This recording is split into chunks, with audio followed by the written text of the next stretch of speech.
What's up YouTube, Dale here from Zephyr, and today what I'm going to bring you is my second place DDD profile from locals. Now, I'm going to do this a little bit differently because this is relatively the same profile that I've shown you all the other day with some minor changes. Now what I'm going to do is I'm going to lay it out and I'm going to do it as like my starters, the extenders, the bricks, and then the non-engine cards and explain why we're using each of those, what I might change now that I've given this a very good physical run out at locals. As a precursor or like a laydown of everything, a massive shout out to Different Dimension, Dreamer as well. He kind of given me even more thoughts, and a lot of people didn't like the shield guard in this deck, and I'll talk about it a little bit later on because that is one of the contentious pieces that you're like, should you, shouldn't you?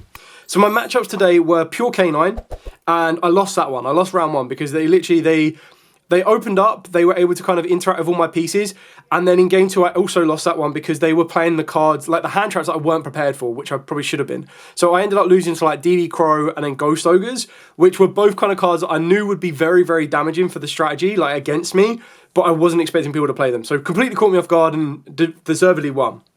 Round 2 was against Yugioh. I won that one. Round 3 was against Tenpai. I was like, what the hell is going on with this deck? And then round 4 was against Dracatal, and I was able to win that as well. There will be duels coming out later this week as well that will show you those plays. And there were a couple of teething issues from myself. Like there was a couple of plays that I was so naturally used to making in other decks that I kind of completely forgot that DDD plays a little bit different. Anyway, with that out of the way, please smash that like button, hit that notification bell, and subscribe so you don't miss out on any more upcoming content. Starting off with our starters, so for our starters ourselves, we've got 3 of the Dune Queen, 3 of the Kepler, and 3 of the Dark Contract. Now, this is going to be one big thing. I've seen a lot of profiles online, okay? I've had a look at DD profiles. Now, to help you get to Kepler, you can play the Yubel Field Spell, so Yubel Throne. You can also play 1-for-1. I probably should have been playing one of those 2 cards. I ultimately didn't. And then the other one that I've seen, that this was on DDD Dave on Team Sam's channel. It was, I think it's like Dark Secrets or something. I'll have to try and find an image and put it up on the screen. I might actually have it to one side to me. Because I looked at it today and it was basically like some of the cards I was contemplating using. And you'll see this a little bit later on. So I'm just going to give you like my theory crafting behind it. Here we go. It's this card here, Dark Spirits Mastery. Now, I'm actually more considering putting this card in now for the pure fact. Now, it wasn't as if I was short of a starter. Like, every duel I played, I got access to one of these starters. Like, a quarter of your deck is nearly starters. Like, that's how crazy it is. What I like about the Dark Spirit Mastery is it allows you to search out, ideally, your Dune Queen, but then it can also search you out a Lava Golem for going second, which I quite like the idea for, because there are a couple of times my opponent would have like 2 monsters on the field, be like a Nash Knight plus a Ripper, or Nash Knight plus something else. And I feel that Lava Golem could be quite useful in that scenario, so that would be why I consider this one. But like I said, I didn't really have an issue getting to my starters. Like my starters I was kind of fine with. I understand playing more of these, and I can understand playing 1-for-1 as well.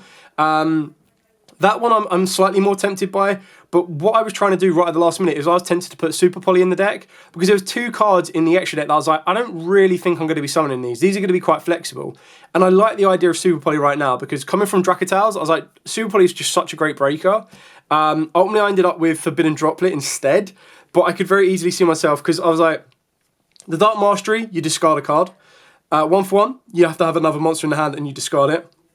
So it kind of justifies it a little bit more though, because it's kind of like, well, I'm playing more bricks, so I can justify more free discard. And that'll make more sense as I go through the list. So that's the 9 starters there. For the extenders, I've gone with 3 DD Griffin and 2 Scales. Now, I completely understand again as well, I suppose what should also count as an extender as well is the Count Surveyor as well. I was quite happy with 1 Count Surveyor. A couple of people said, like, maybe you should be playing 3 Count Surveyors. I'm not too sure how set I am on the 3 Count Surveyors. I get it, I understand it, but I was kind of happy with this ratio. I've seen a couple of ratios where you play 3 Scales. I saw in DDD Dave's video, he was playing like 1 Griffin, which I thought was wild, but, you know, to each their own. If it works for you, you know, go for it. What I quite like about both of these is they were one of the ones that if my opponent would Ash me, which is probably the most common card that's going to be used against you, like Ash and Fuas are probably the more common ones above everything else. I was like, okay, well, if I get Ashed, if they're trying to ash my search for Griffin or Scales, I'm in a good position. With Griffin and Scales, I've got a low scale and a high scale, so again, I've got ways to perform a pendulum summon if I want to. Like, I was kind of happy with this ratio. If anything, maybe you would go 2 Griffin, 2 Scale, and 2 Surveyor, or 2 Count. I don't know. Like, these were kind of okay for me. And the other thing that really works is there was a duel where I had to go normal summon Scale Surveyor, special summon Scale Surveyor, which was really annoying. But the same could be said with Griffin as well. So, I don't know. I was quite happy with them. I didn't have a big issue with them. And that's kind of where I felt with them. Like, I didn't think that these were much of an issue. Then onto the bricks, but also utility cards as well. So, you've got the one Orpheros, the one Ragnarok, the one Copernicus, one Lance, one Defense Soldier, and one Necro Slime. Now, the amount of times I saw a mixture of these 3 cards in my hand was unbelievably annoying. That being said, because like with Lance, you want it in the graveyard. With Defense Soldier, you want it in the graveyard. Necro Slime, you 100% want it in the graveyard. There's a couple of times where you can discard this, like one of them being the Griffin. Forbidden Droplet can kind of come up to get you these out of your hand as well. There was a couple of times where I actually had to pendulum summon the Lance Soldier with a 0 scale up to like higher levels, which was kind of annoying. I can see why people cut the Defense Soldier, but I quite like it. So I like its graveyard effect to be able to banish it to add a DD pendulum from the grave or face out extra deck back to the hand. I quite like that because it gives you resource, and because I was playing the Witch as well, it gave me that ability to make sure that Witch was always going to be live the next turn. I very rarely actually used the effect when I revived it from the graveyard to special from the scale. So I can also see the counter argument of where people were saying like, this is just extends your ceiling on a 1-card combo, which is absolutely fine. It's absolutely fine as well. So I can see the justification of cutting it, but there was also these niche scenarios that popped up more commonly than not where I actually quite liked having it. So it's one of the ones that's in the grey area. I think everything else, you're pretty much, like, you're going to be playing the rest of these cards, regardless. Maybe not the Orpheros, but you're going to be playing the rest of these cards, and it really just comes down to the ratios. Like, the top 9, you're always going to be maxing out on a 3, and then the rest, it kind of comes down to preference. I wouldn't put more than ones of these ones down here. These are the ones you might mess around with ratios a little bit more, depending on your personal preference. Copernicus, more times than not, I actually found myself, if I didn't want to use Surveyor to search, I would actually use the Dark Contract with Zero King to summon out the Copernicus, and then Copernicus would then send a Lance or a Necro and kind of go from there. The Ragnarok and the Orpheros are the cards you want to be putting in your scales more times than not. There was a couple of times where I actually used the on-field effect of the Ragnarok when I'm going second to try and tribute and then banish. And the Orpheros I actually found really, really useful. So there's a couple times with Orpheros, and again, you'll see these in the duels, where actually destroying a spell and trap was really helpful, and also putting a Dark Contract in the graveyard. There was a lot of times when my opponent was trying to shut this off. To shut this off, they have to stop me destroying my Dark Contract cards, and I was like, okay, well, the Orpheros can now destroy it for me. And then the best thing about the Orpheros is if I destroy my own card as well, I get to trigger the Queen to summon itself out, and then that's my extended to play off of it as well. So I was actually quite happy with Orpheros. I'm quite happy keeping it in there. The level 4 tuner as well comes up quite a lot. And the Ragnar King, the King Abyss, I'm actually quite happy to keep in as well. Like, I had no issues. Like, I never once thought as I was doing the plays, I'd want to cut this. There was a couple of times where I saw like this in the hand. I was like, I want to cut you. But then this kind of come down to preference as to whether you play it, whether you play a second count, you know, you name it.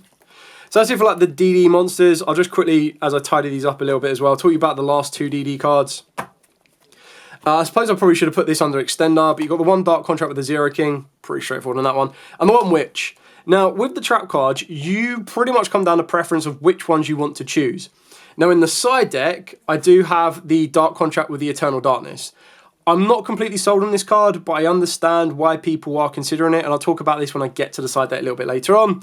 But ultimately, I feel you choose to play one trap card. You're either going to play like Headhunt, you're either going to play this one. There's another Dark Contract card that negates trap card effects on the field, which I thought was kind of cool, because if you place that face up off of the back of your Queen, then it means you don't need to worry about Imperm and any of the Dominuses, which can be quite useful. But I also feel that's a card you'd probably be more commonly to have in the side deck, and then side it in when you know your opponent is on a Purge deck, a Pulse deck, or anything else like that. It might also be quite important as well that at the time of recording this, if Apophis wins YCS Lille, then that probably is going to spike up in popularity as well, and that would be a really cool card to choice. I actually quite like Witch, less so that the attack increases didn't make a huge difference, but the fact that I could use Witch to discard a DD card to destroy a card on the field actually put in a lot of work for me, so I was kind of happy with that. But again, you'd change this to your preference of which trap card you would be more happy to use. Non-engine. There you go. That's your non-engine. So for the non-engine, 3 Ash Blossom, 3 Fua, 2 Perulia, 3 Imperm, 3 Impulse, 2 Droplet, and 1 Call By. Now, right at the last minute, I was playing Crossout Designator. I cut that out completely, and I was also playing Trill Tactic Talons. I feel I could put Crossout back in. I don't feel that... Like, the reason I took it out completely was because... And on review, there was a lot of hand traps that I was getting hit with that I was like, I don't play. Like, the Fua wasn't that big of an issue. I would just counter it with the Ash more times than not. And even when I got Fua and didn't have the Ash, I just made like a less effective field, but was still strong enough to deal with everything. I didn't get hit with Impulse. I think I got hit with Imperm once. That wasn't a big issue. The ones that caused me the most issue was Ogre, which I'm not playing. Ghost Bell, I saw a lot, which is in my side deck. Droll I got hit with once, but it didn't make any difference. And DD Crow. DD Crow is another card that I need to be very, very aware of, because I think a lot of people are putting that in the side decks or even in the main decks right now. That being said, the match that I did lose, he did say to me, he's like, his brother might be playing DDDs and has been testing it. So that's kind of where he kind of knew the right cards to play. But the reason I put Droplet in at the last minute is I felt that the deck didn't have any breaking capabilities. Yes, it naturally has a lot to trade for and has a lot of this in here. But I also felt that when I set my field up, if it does get turned off, I want a card like Droplet that can fall back on. I was going to go with Super Poly, but I was like, I don't want to keep burning cards in the hand. Like, you can do a lot with one card, which is absolutely fine, but then you're going to set a couple of cards anyway, and you still want to maintain a bit of hand advantage. But that being said, like, discards of Fua or Chummy would be really kind of useful. And that's where Droplet kind of came in. It's like Droplet could send these and it would still be quite useful for me. So I'd either cut the Droplets out for more direct hand traps, so bells, or it would go back to being a 1-for-1 and a Nightmare Throne, or a Crossout Designator and a Ghost Bell. Nibiru I didn't really see that much of an issue with, or like have that as an issue. I did get hit with it once, but then I was able to extend and play through it. And I'm like, well, Nibiru wasn't as big of a threat if you don't get massively greedy with some of the plays or go massively risky. So that's it for the entire main deck, a flat 40 cards. Moving on to the extra deck. Like, the extra deck is pretty staple, so I'm not going to spend a huge amounts on this. Zeus Ragnarok, you go in it like 99.99% of the time. Same with the 2 Gilgamesh. King Caesar is there to get you your trap card. I would go this if I've done really, like, if my hand's done that well, I would go into this. Wave King, you go into pretty much as commonly as you can do. Same with the Solomon, same with the Marksman Tell. 2 Deus Ex Machinas, you'll go into these like very, very commonly. King Clover, Siegfried, and Gilgamesh. And the last card that I went in quite a few times was the Dimension King Arc. Like, not a lot of people actually know about this card, like, outside of the DDD sphere right now. I thought it actually put in a lot of work for me. So I was really happy with this card. I kept forgetting about it sometimes as well. And there was a time that I made it, banishing Clover and banishing Solomon, and completely forgot to use their effects to target it because they didn't have any monsters on the field at that point. So I just made this card as the last 4k beater. And they were on Tempai, and I was like, oh, if I attack 3 times, I'm going to let them bring back Biden. Yes, this card could attack the Biden that comes back, and then whatever else Biden might choose to bring back, or anything else they could choose to bring back. But I didn't have piercing battle damage. And if I had applied these effects correctly, because they are trigger effects to target and give those effects to it, then I would have been fine. And again, you'll see that in the duel. I'll explain it in the duel as well, so you can kind of see it in action. There's a lot that I learned from this one. The last 2 cards, I think I might have summoned the Bright Armageddon once. And the last card was the High Flame King Genghis. This one you want to make go in second, because then it gives you that negate, which is quite nice, off of the back of your Necro Slime. And if you do that, of course, it still activates as normal Genghis. It's just not a level 6 to get you into your high wave. So you basically sacrifice your ability to get you into your high wave because you're going for this to push for the OTK. I never made it. And the only other card that I would consider playing to make this would be the other contract, like the other Swamp King contract that lets you banish from the graveyard to summon. These are the 2 flex spots. So these were the spots where I was like, I'm either playing these. Originally in my previous list, I was on SP Little Knight. Typhon is also an option. These were the 2 Super Poly targets. I contemplated the K9 engine at one point as well, and I was like, well, that could be a Ripper and a Valen. Ultimately, like, these are the flexes options. You could choose to do as and what you wish with these. This is in here for targeted protection. And I felt that by the time I make this, the only targeted protection that I'm playing around is Imperm during their turn. If they draw it for turn and go Imperm. So, if anything, because I ended up facing a lot of breakers today, I would want a card that protects from destruction, which I think the XZs, the Dark Armageddon, does, but it only protects your Pendulum monsters. So it would only protect my Deus Ex Machina on the end field, and that would be it in itself, because your end field is not going to be anything else like this. And I don't think, you very rarely leave a Pendulum Monster on the field. Like, you leave Queen in the extra deck, and then Queen comes out and then non-target destroys. So that would be the only option, and even then it just keeps your Dusek Machina around. So that's it for the extra deck. Moving on to the side deck. Now the side deck, it really comes down to the environment you're playing for. If you're playing more towards Yummy, which I was expecting more Dracotail than anything. I wanted to play Retaliate and See, but again, I didn't have like, the capabilities of using Retaliate and See isn't that effective against Dracotail. So I thought I would go with like this balance here to see how it works. I'll explain as I go through it. So for the monsters, Drolls, Nibs, Bells. Honestly, Drolls never came in. Now at the locals, the winner was on Mitsurugi Megalith. So like that would have been pretty good to have a Droll Notbird against. Then there was also Dracotail Dragon Maids. There was Yummy Bell. There was Tenpai, Cyber Dragon K9. There was Sky Striker Radiant, or like the very small Radiant engine. Madolches, Tri Brigade, Zodiac. There was Mitsurugi with something. I can't remember what they were playing with it. I did look at, Mitsurugi Yummy. I'm trying to think what else is there. Apologies to anyone that I do forget. There was like 14 players. Oh, there was a Dracotail Dragon Maid, Dracotail Pure, I think it was, or it had Cartasia in it. It was the other thing that I saw. There was Blue Eyes, and then there was just like a normal Yubel. So there was like a huge variety that I had to try and cover with everything. And honestly, through everything that I've got here, so 3 Lightning Storm, 3 Raigeki, 1 Harpy's Feather Duster, and the 1 Dark Contract with Eternal Darkness. Bell came in, Nibiru came in, and I think Lightning Storm came in. So the issue I have with this, yes, they're great breakers, but it's finding the space in the main deck to take out for those breakers. Like, Impulse, in my opinion, is such an incredibly good card. So you could sacrifice like the Imperms for it, but if you're going second, you're going to want to keep in your Fuas. Like, there's no, like, unless the deck you are facing doesn't play into Fua or Perulia, which then you would sub those out, there's no real reason to take those cards out if you're going second. I didn't really have any go first additional cards to this one, for the pure fact that the only other card I would go for is the Dark Contract with Eternal Darkness. So this one, while you have 2 DD cards in your Pendulum Zones, your opponent cannot target monsters on the field with spell or trap effects, tribute them for a tribute summon, nor use them as materials for a fusion, synchro, or XZs. Now the one duel, and you'll see this, a bit of a spoiler alert, that I put this in was because I knew my opponent was on Super Poly. So I was like, well, if my opponent hits me with Super Poly, that's going to suck. So what I did is I actually placed, I activated this during the draw phase. Now it was a U-Bell with Super Poly, so I was like, well, they want to get a U-Bell monster on the field first and then Super Poly. So I was like, I'll activate this early draw so that they can't get a U-Bell and then chain Super Poly to it. Annoyingly, they went Dark Ruler evenly. I was like, bro, are you serious? Completely destroyed my field. So yeah, I don't think this is as great as a lot of people make it out to be. I could be wrong, but the target is not that big of an issue. Like, I think there are ways around it, and it only stops spells and traps. So like an Arfulion just gets rid of them, and I don't think that's as effective, which is why you would then play the Synchro monster instead. Looking at other cards, I feel like if you expect Yummies, you'd go for Phantasmaze. That will help you out. Crossout Designator is like, I feel that it's a main or not bother, or like you put it in with some other side cards.